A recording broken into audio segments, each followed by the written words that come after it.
Welcome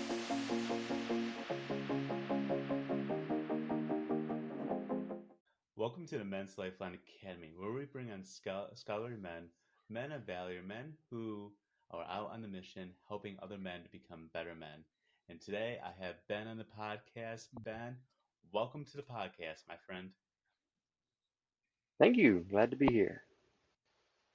I just see you out there promoting manhood, trying to get out a good message, be accountable, be responsible, and giving a little tips and tricks of how to be a good parent as well. It's been So, fun. Ben, Hopefully, I can be a blessing. well, I know that you have an incredible story just waiting to unfold. So why don't you tell us a little bit about yourself? Well, grew up with 9 siblings in a Christian household.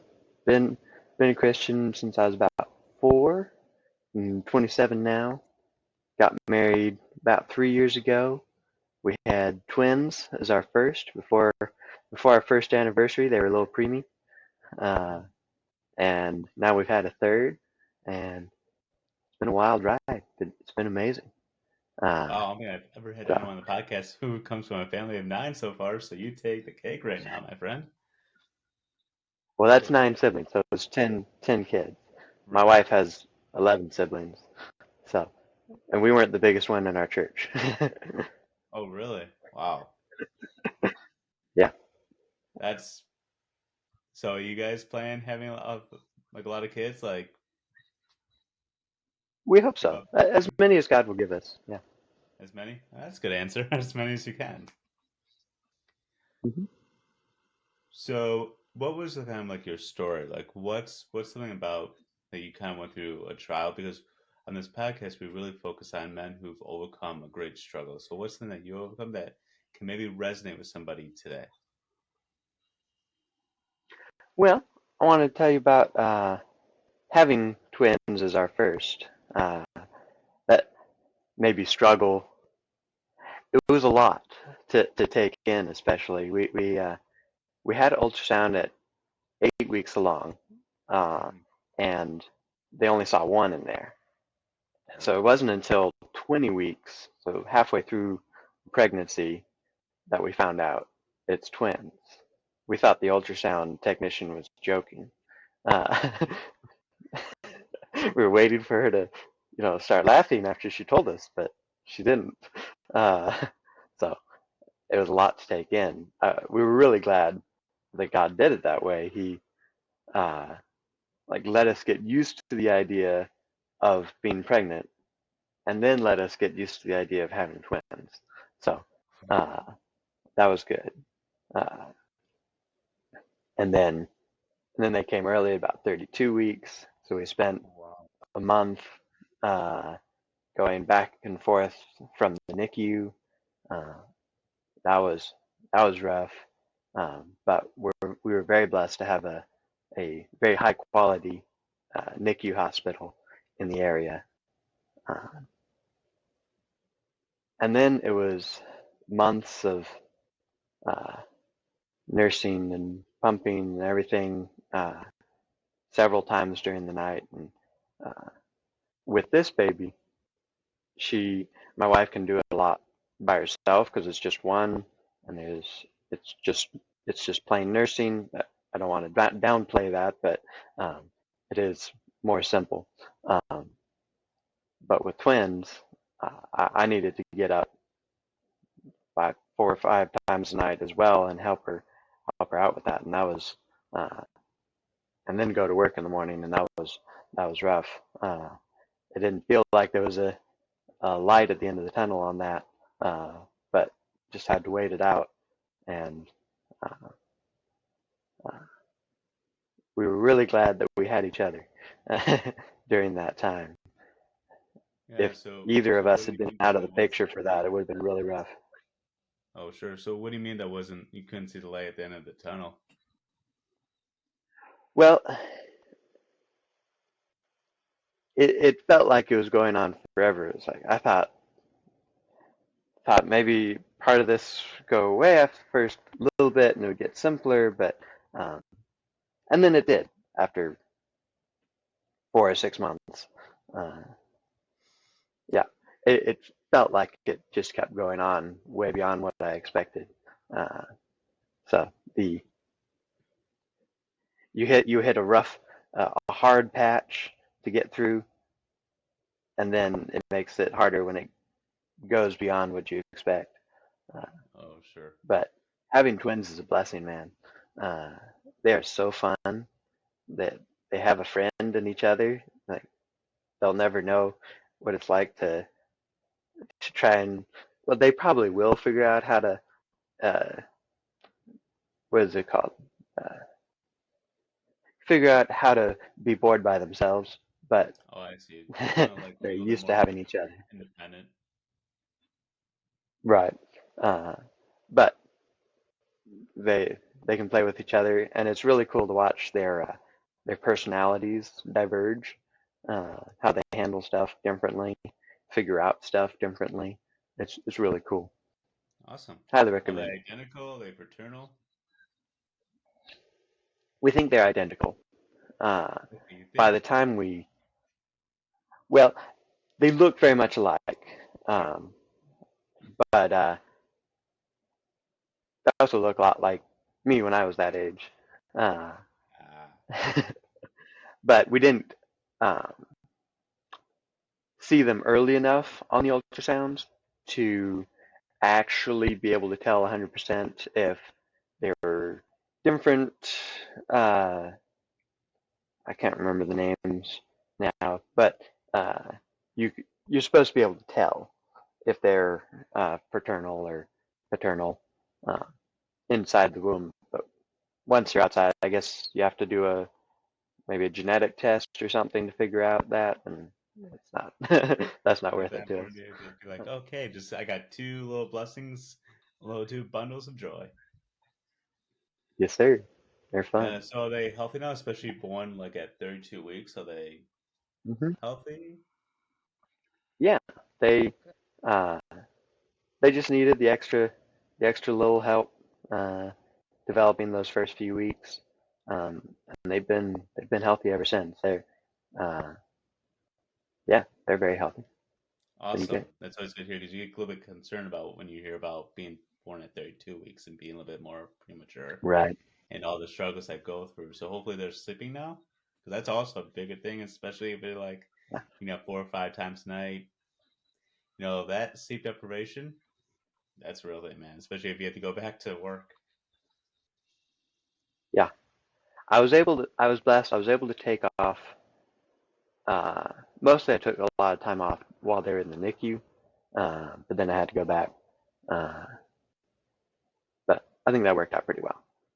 Now you mentioned sleeping; they're sleeping really well. I hear Awesome. that comes and goes. You know, you go through stages of they're sleeping all the way through the night, and then they're not. Um, right now, and for a while, they've been sleeping through the night, pretty much all the way. Uh, some nights I have to go in there and resettle them, but Ah.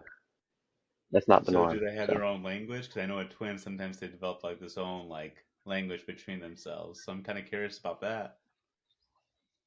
I don't know if they have one between themselves, but they have different ways they communicate with us. Uh, we've taught them one or two signs, basically please, or it's more like, do you want more or are you all done? You know, uh, basically, do you want to get down from the table or do you want more food? Uh, and that's been uh, my wife was really smart to figure that out, do that. Uh, it's been good to be able to communicate with them a little bit. Uh, That's something that's actually not talked much about is actually teaching kids to sign and the basic sign language is mm. like more. I believe this is I'm sorry. I think this is yes and no. So like, what kind of started that? It's kind of interesting that your wife found that out. Well, she learned some sign language as a kid. I'm not sure why, like what the impetus was there. Um, but my sister is actually a ASL interpreter, Oh, really? so she Wow, she that's went to actually college for oh, sign language. Yeah, yeah, American Sign Language. And then she married a deaf guy. So our kids actually have a deaf uncle. So she'd like them to know even more sign language. Uh, so there's some impetus there. So are you learning more sign language yourself, especially since you have a deaf brother-in-law? I've learned a few more signs. I already knew a few signs. We learned some as kids, and I think that's what got my sister interested in it. Uh, so I can say hi and all that, but I know probably about as much sign as I know Spanish. So Ah, living in Texas, enough I to know a know what few the words of bathroom is. Spanish. Hi, hello, goodbye. Yep, yep. um, but mostly I communicate with them through either writing on a notepad or um, typing out on a phone and passing it back and forth, and that works pretty well. You can't have deep conversations, but uh, yeah. Uh, he does have a they do have a service where he's actually called me before, Oh, and it routes it through a interpreter. So he signs to the interpreter on a video call, and then the interpreter talks to me through the phone, oh wow. and that works pretty well. So how does that go about like setting that up? Because that seems like that would take up a lot of time, or is it like one of those like 24-hour type of deals? I don't know what it took on his end. He just called me, and I heard a voice saying, uh, "Oh, what did it say? It's something like I'm interpreting for Quentin Eskridge. Uh, this is what he's saying." Uh, so it was simple on my end. I assume they have a subscription to the service or something, and they always Hmm. have interpreters ready. So I don't know if it's a free service or something they pay for, uh, but it's pretty cool. Yeah, I've never heard of a service like that before. So it's awesome how much Hmm. technology and things like that have really helped reduce a lot of those obstacles for a lot of people, especially when the only way not many people know sign language, maybe some basic things that you Hmm. teach kids to help them ask, and because most body languages, most things are really communicated through nonverbal cues, through body language. Right. So it's a little bit different when you actually have to begin to interpret, especially with your hands or trying to figure out what to say, especially like you said. I can't imagine that not being able to have deep conversations. Hmm. Right. Yeah. Uh, and some people, when they teach their kids sign language, they actually teach them baby sign language, which apparently uses different signs. I don't know uh, if that's a proper delineated language type or not. Um, but apparently they use different signs sometimes to teach kids. I'm not sure why. Maybe they're simplified. Maybe the parents are just making stuff up. I don't know. Uh, I never thought about that. So I know a few ones because when I used to work with kids, that's how I know a little bit like more. I mean, with mm-hmm. kids, I know it's not that much of a range, but I don't really know. I'm not an ASL, any interpreter or anything like that. So that's a really good question to even research and look into. Is what's the Yeah, difference between like an infant, maybe like an elementary kid, and then like an adult? yeah. I assume they must teach, like when they start teaching a deaf kid sign language, they got to teach them the right stuff. Hmm. It's so much harder to unlearn something and relearn than it is to just teach them the right thing at first. And a lot of the signs really are pretty simple. Hmm. Like you said, the the thank you, the please. I mean, there's no or I don't know. Uh, Stuff like no, that's probably a little harder for a kid, uh, but you can shake your head for a while. Uh, So maybe that'd be more of the baby's like, no, I don't want it. yeah, I mean, there's more complicated Right. ones. I think that's sign language. I'm not sure. Don't don't try to Don't learn it quote from me. me. Should be asking your Yeah, sister. yeah, don't quote me. So now, how well is your wife in sign language? since she's kind of been a little bit more interested in it, especially if she's teaching all the kids a little bit. Well, we haven't really gone beyond those two signs so far with them. We're not uh, and I think she knows a few more signs than I do. Uh, she's a little bit more interested in sign language. Uh, Once I know a few words, it wasn't something that it wasn't very interesting to me. Um, but she's interested in uh, letting my sister teach them a lot more sign language. So we may do that in the future. We'll see. Okay. Uh, the boys uh, are at the point where they're really starting to try words that try to repeat words. Like book, book for book, and uh, water is the word for all liquids right now. Uh, uh, and they're really smart. They can recognize, the stuff in the cup is water, and the rain outside is water. It's Oh, nice. um, pretty cool little connection there. Sorry, just bragging on my kids. Uh, No, hey, sign that's something that signs of a good father is like when you can actually recognize the accomplishments of your kids. And I don't know one parent that doesn't get excited when they're like, "Wow, this kid can make an association that the water from the sink is relatively the same water from that comes from the sky." hmm And something I think I've had a lot of success with and really push for other parents to try is having high expectations for your kid. You may have seen my posts to that effect. Um, but at like 1 years old, we found, oh, they can follow instructions on putting away toys. Mm. Like they can help us put away toys and then come brush their teeth and get into that rhythm. And it's really cool. And they're 2 years old. They're wearing napkins on their lap for most of the meal. Well, I guess they usually lose it onto the floor about halfway through the meal, but they're properly using napkin on their way towards that. Uh, and uh, yeah, it's just a lot of things. It's been like, I don't know, they can figure that out. Oh, wow, yeah, okay, they got it.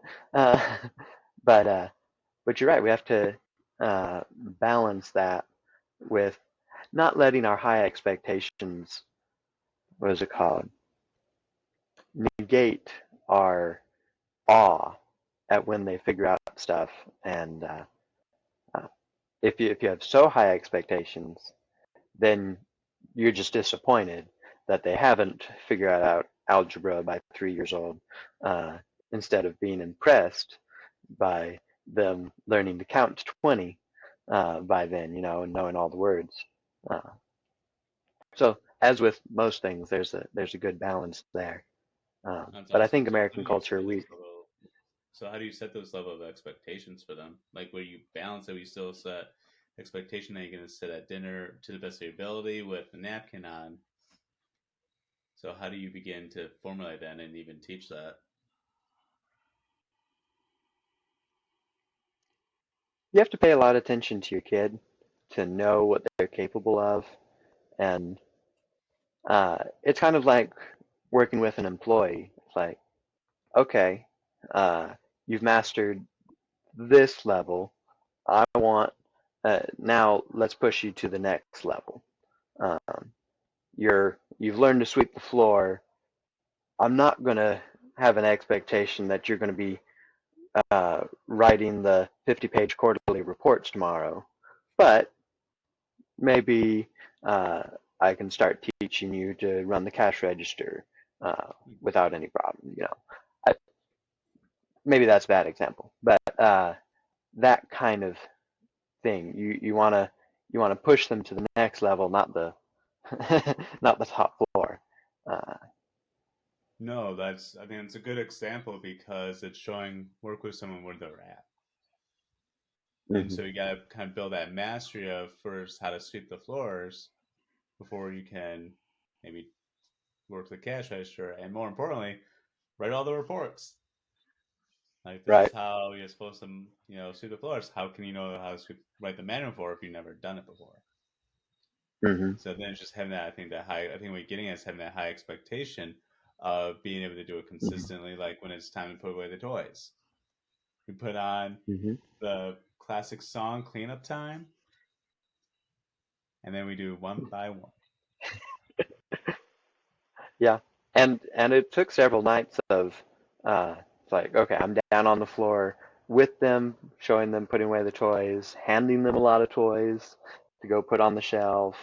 Uh, and then maybe after a couple of nights of that, I'm sitting uh, on the chair and telling them, okay, you pick up that block, you pick up that toy, put them on the shelf over there, and uh, now it's got we weren't as consistent with it over the last year. They're not always picking up their toys, but we are getting back into it a little bit, and I can tell them like, okay, you pick up the blocks, you go pick up the magnet toys, um, and they're pretty good. They like order, which Hmm. uh, maybe they got that from me. I don't know. I've always uh, been not quite a clean freak, but uh, I like orderly, black and white, you know. Uh, so, and they really pay attention to where things go. Like, okay, this shelf over here is for the books, and this shelf over here is for the toys, and you know. Uh, anyway, it's cool. No, that's awesome. Hey, they look like you. Maybe they might act like you a little bit better, especially as you teach them that every toy has a spot. Hmm. There's a place for everything, and to be able to, we can make a giant mess and have lots of fun, and at the same time, we're gonna clean it all up. Hmm. Can't I recommend that like that enough. perfect. We, uh, and then if we're talking about expectations. There's the short-term expectations of what's the next thing, and then there's the long-term expectations. Our culture really fails on the long-term expectations, I think. Uh, Okay. one of the reasons our education has gone so far downhill. But you got to expect a lot from your kids and let them know. Obviously, this is a little bit further than I've gone as a parent. My kids too. Um, but uh, you got to communicate what you expect from your kids as they get older. Uh, Hmm. if you expect your kid to be ready to get an apprenticeship at 16, like maybe you need to be prepping them at 8 for that, both verbally and skills wise and all that, work ethic wise. Um, but if you expect your teenage kids to be useless and on video games all the time and maybe sleeping around, they're going to rise to that expectation. But if you expect them to be turning into productive citizens and moral, upright, godly people, they're more likely to rise to that expectation.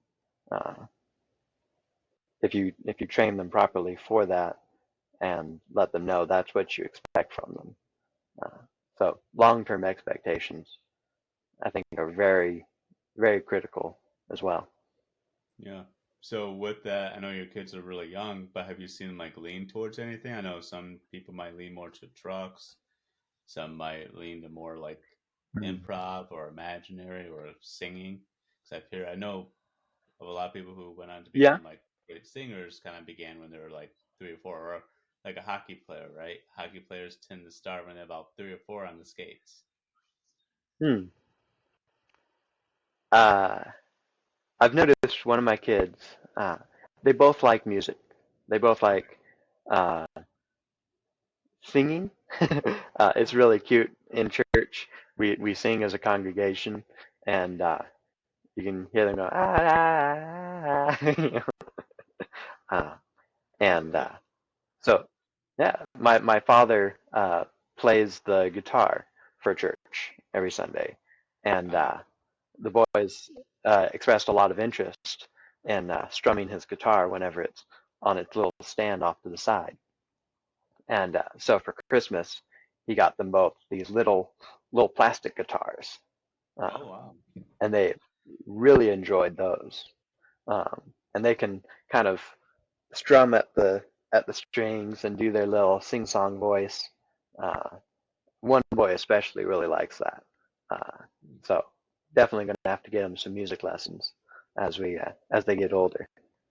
Yeah, especially when they're doing it young, that way they really can do the frets and everything, and it's Hmm. awesome that they can kind of pick up on that interest so young of what Hmm. they really kind of have. So, are you musically talented yourself?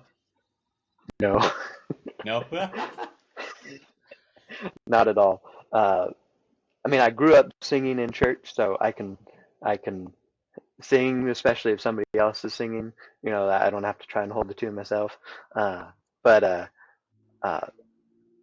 basically, all my family can play at least one instrument. I begged out of piano lessons, which I kind of regret now, but uh, I'm not.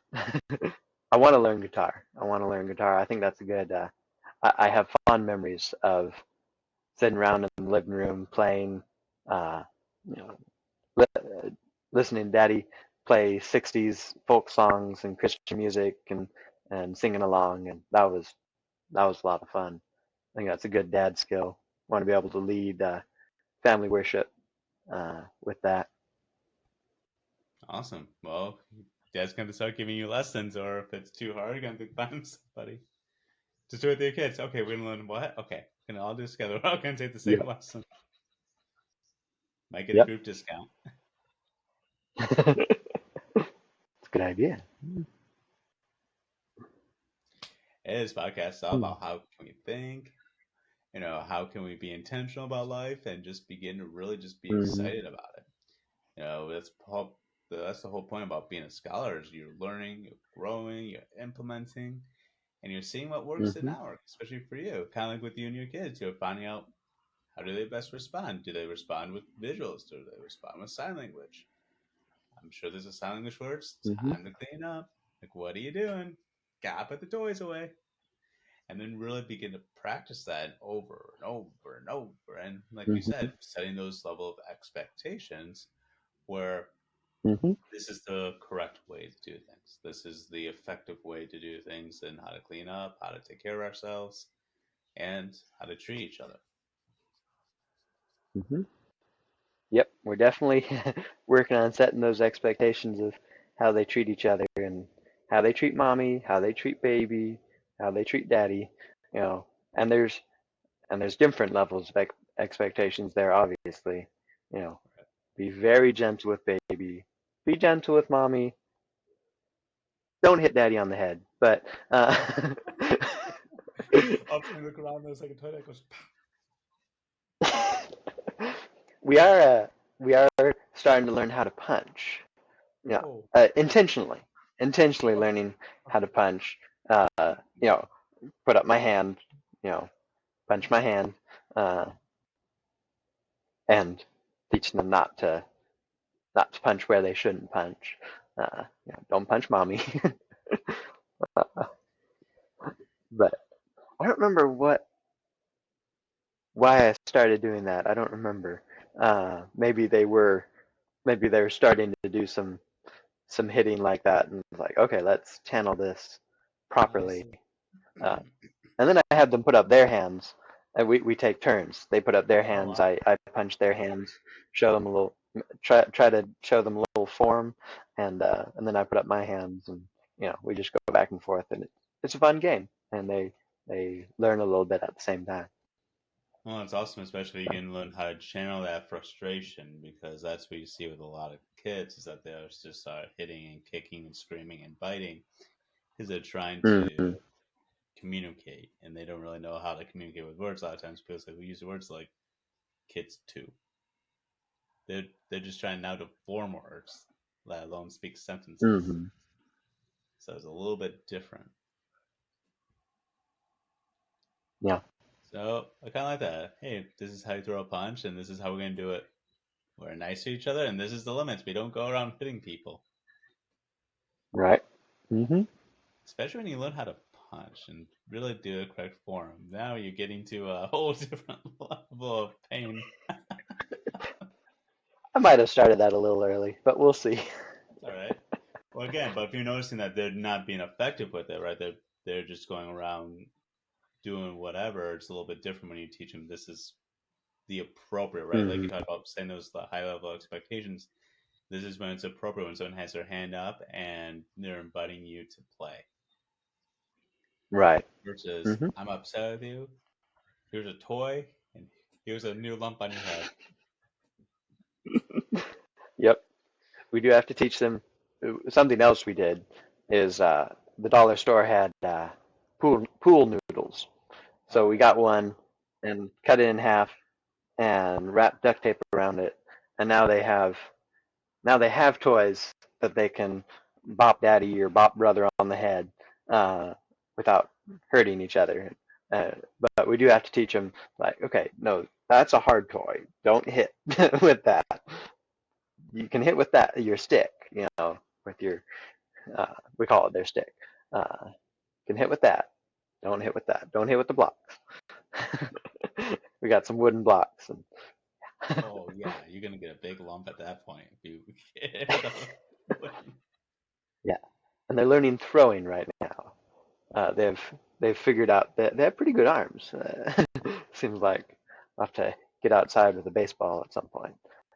Yeah, definitely. It seems like they're pretty talented between music and how to throw and everything. It's really cool, and you get to see how much you glow up when you talk about your kids and how proud of them, right? That gentle smile, that excitement to see them learn, grow. I mean, that's awesome, especially setting that expect. So, how do you set the expectation of you as a father to have that level of patience that they need? That's going to be not just saying it once, not saying it twice, maybe a million times in a given week. We'll give you a week. I missed some of that. What Oh, was the? Can you condense the question? yeah. Sorry. Basically, the question is, how do you set your own level of expectations for yourself, knowing it's going to take time for them to learn these skills?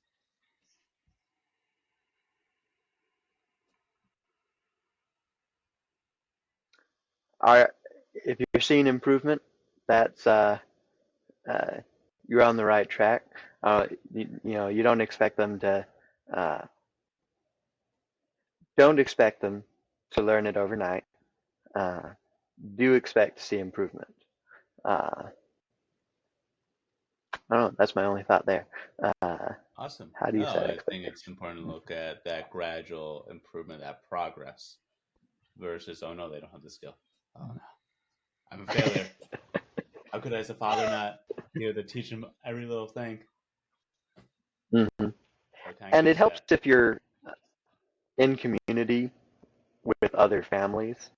Um, so if I have a 2-year-old, I want to be in community with other families that have 2-year-olds and 4-year-olds and 8-year-olds um, and hopefully multiple of those different age groups so that you can kind of see. You don't want to get into too much comparing, like, oh, their 4-year-old can ride a bike and mine can't ride a bike even though they've never had one. But I'm ashamed of my child. But you do want to kind of have those comparisons where you can see. It's like okay, they're 9 out of the 10 kids, 4-year-olds that I know, uh, can swing on the swing by themselves. Okay, maybe I don't need to be so concerned about sending my kid out there.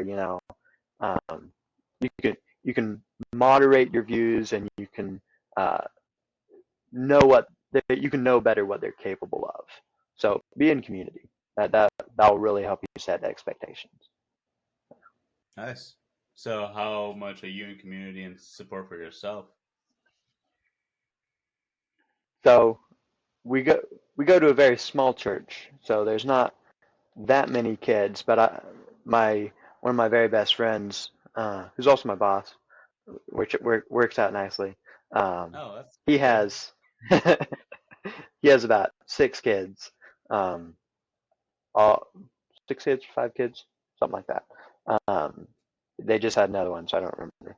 Um, my wife has 6 kids, uh, Wow. and uh, all pretty young. So uh, I have a nice range to look at there. Uh, and then, of course, I grew up around a lot of kids, both my family and the other families in the church, and uh, yeah. So so I have some good reference points, which is good. Good. That we kind of know what's typical, a little bit untypical, maybe a little bit quirky Mm-hmm. even. Mm-hmm.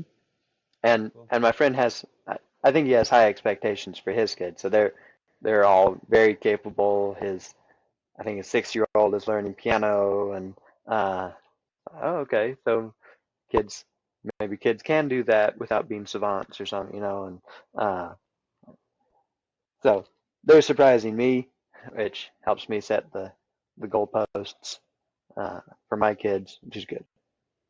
Well, especially with your best friend, you can kind of get ideas from, especially since I have so many kids at this point. I mean, 6 kids, and you have Hmm. three, so halfway there, I guess, in one way. Yeah. Well, that's a uh, moving finish line. See, they're not done, I don't think. Oh, they want more. Well, yeah, they just had one like a month ago. Uh, Oh wow. so mm, I honestly can't I think imagine their having oldest is. six kids, or that's a lot of kids. How many do you have? I don't have any kids at this time, so Oh, okay. yeah, I just recently got married a handful of months ago, so Oh, congratulations. I'm glad you don't have any kids yet. yeah, so that's kind of a little bit down the line, and we're talking about like 2 kids at the most. Well, if I Okay. get one extra one, I'll be okay. But we keep it at 2. That's also good too. God calls them a blessing. Uh, if my boss keeps coming to me with raises, I'm not going to say no. God wants Now to keep that's a different blessing type of me. incentive. Yeah. Oh well, I meant it as allegorical. Uh, Yeah. the raise is a blessing, the child is a blessing. Oh, I Why would I see. say no? But that's uh, uh, I highly recommend kids. They're so fun, uh, and they're a good way to stretch yourself as well. Oh, sure. Well, especially with even with twins, they're still they're very much similar. They still a little bit different. So they still Hmm. have, I mean, different fingerprints, can express things just a little bit differently, even though they could be look the Hmm. same, act the same. They still can produce things just a little bit differently too, which is still kind of cool. Oh yeah. So I know it's kind of from I've known a few people who are twins, and sometimes they have a little bit. They can have very common interests, and they could still be a little bit different at the same time. That kind of creates that Hmm. uniqueness to them. Yep, definitely. I mean, from the very start, one was more smiley, one was more fussy, like in the NICU, Oh, uh, and uh, and the differences have just become more pronounced. Uh, I can tell. Uh, Sometimes it's hard to tell which one is which, but then you see those little mannerisms, the hmm, different laugh, the different way they smile or something. And it's like, oh, okay, that one, that one's that one.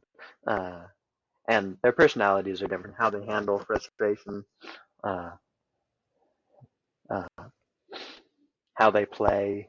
Uh, one one was like building a little magnet toy building hmm. yesterday, and the other one was coming along and break it up. Had to, pull them over and like, hey, It's okay. we You got don't you got a little we don't construction team break. right there. You got the demolition, and you have the architect who's just gonna build. Yep, yep. Just had to teach them time and place. That's true. So, When the bomb goes off and everything goes off, get out of the way. But we gotta have a time for that. Gotta make sure everyone's safe. yep. The the halfway through construction time is not the time to tear it down. No, No, as it's going up, we don't want to just go boom and have to start it all over again. Yep. No, that's awesome. So, what's something that you would want to recommend to someone today? Someone's like in your shoes, maybe a new father, maybe has had twins or had premature kids, because that's a whole different struggle. And I'm really glad to hear that your kids were able to develop and got that nutrients, got those Hmm. early interventions put in place to help them be more successful. So, how are Hmm. you now? What would you like to speak to someone today that was maybe in your position, your situation, or just give hope to somebody who's going through something relatively similar to you? Yeah, that there is hope. That kind of struggle has a limited time frame. A lot of struggles you have to put in extra struggle to escape from it, but that kind of one depends on how it works out. But I know for me, it was just kind of a waiting game. Like, don't lose it. Just keep going, keep plodding along uh, through those long nights. Um, I recommend making sure your wife has uh, community that she's engaging with regularly. Uh, the life of a mother can get very secluded if you let it. So make sure she has that support system around her that's not just you. You are very important in that, but uh, you know you're not everything there. Uh, put down the phone, spend time face to face with your kid.